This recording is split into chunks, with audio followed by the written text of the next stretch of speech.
Before listening to the latest news, subscribe to the channel, like it, and don't forget to press the bell icon.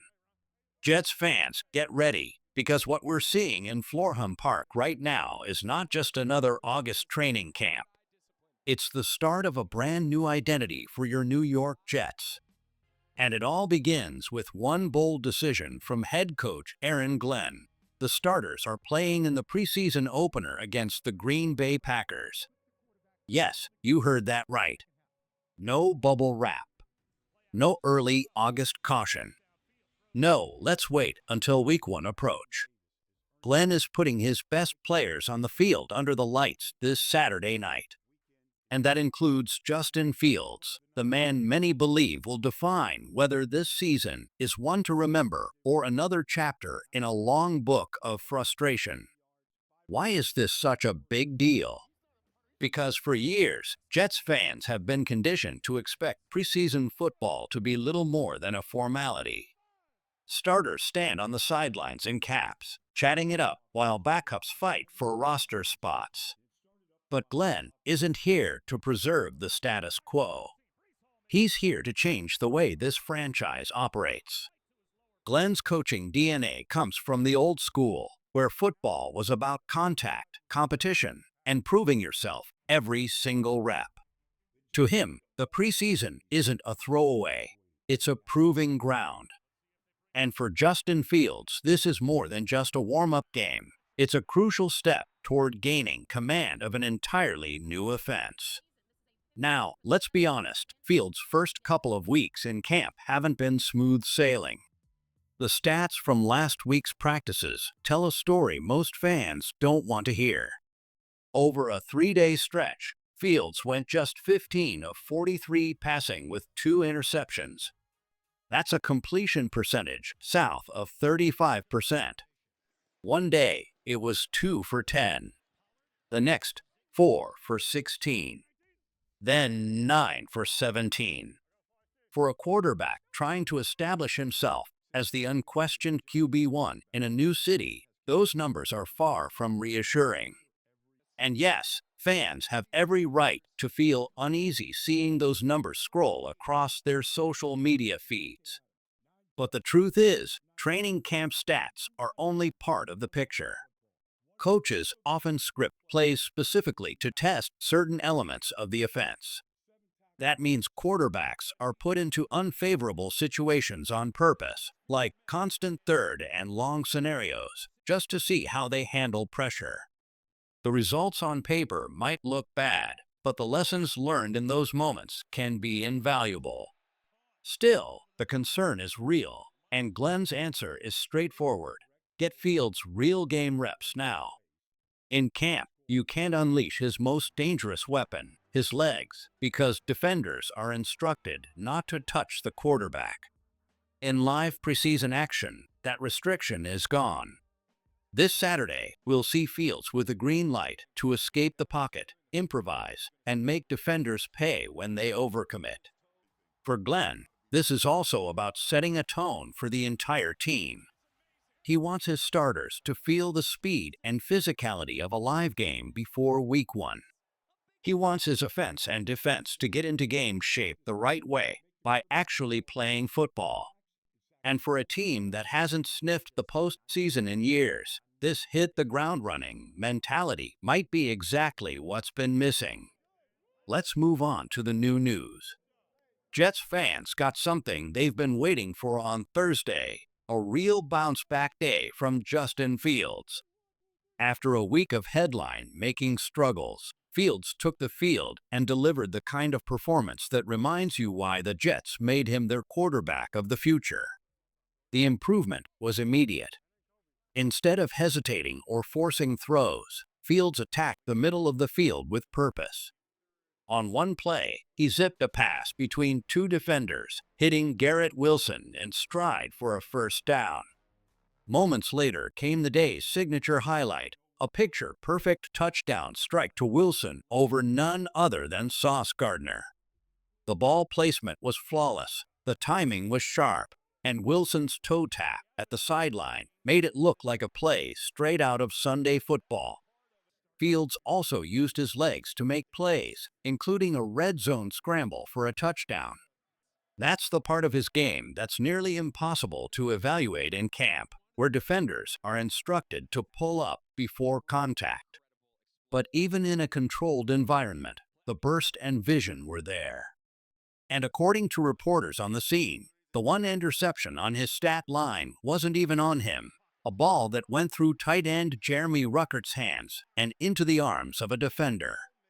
Unfortunately for Ruckert, that mistake wasn't an isolated incident. His camp so far has been filled with missed catches and missed chances. The reality is that when Mason Taylor, the rookie tight end with massive expectations, returns from his high ankle sprain, he'll be locked in as TE1. The Jets drafted him to be the guy, and unless something changes drastically, Ruckert will be battling just to maintain his role in the rotation. But while Ruckert's stock is dipping, several other Jets are on the rise.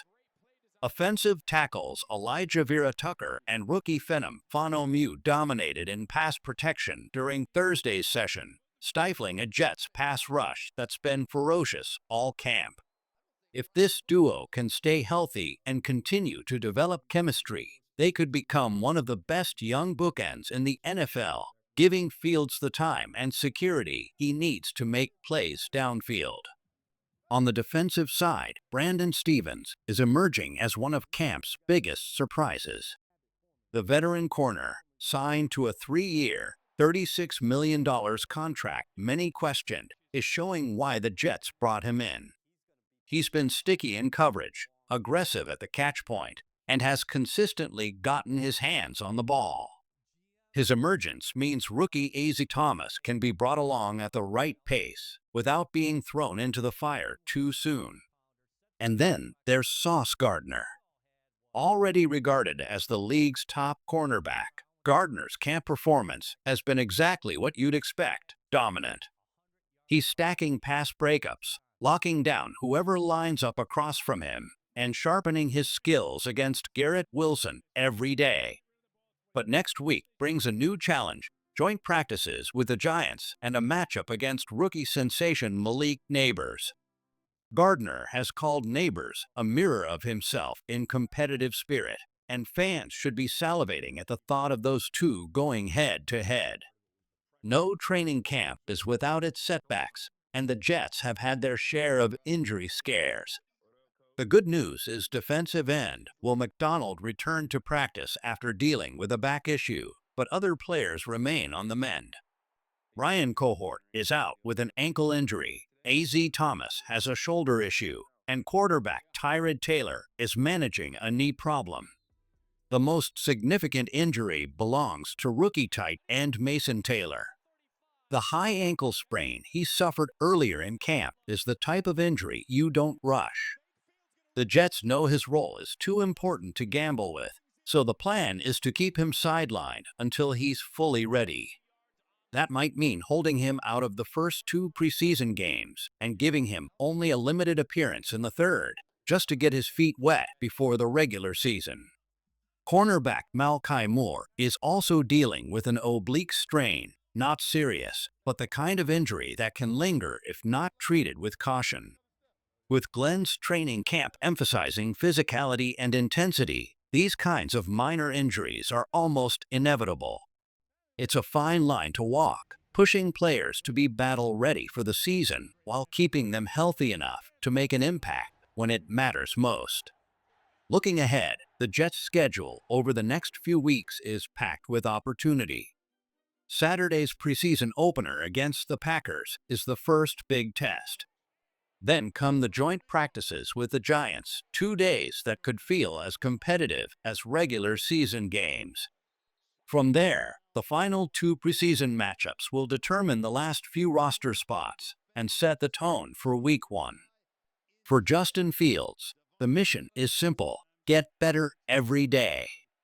Nobody expects him to come out in September playing like a 10-year veteran, but by December, this team needs him in full command of the offense.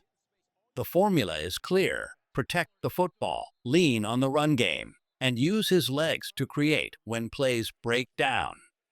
With a defense this talented, the offense doesn't need to be explosive every week. It just needs to be efficient and opportunistic. Jets fans, this is it.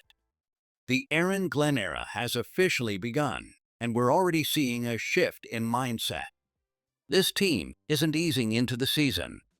They're charging straight at it. The decision to play starters in the preseason opener isn't just about reps. It's about building a culture of competitiveness, accountability, and readiness.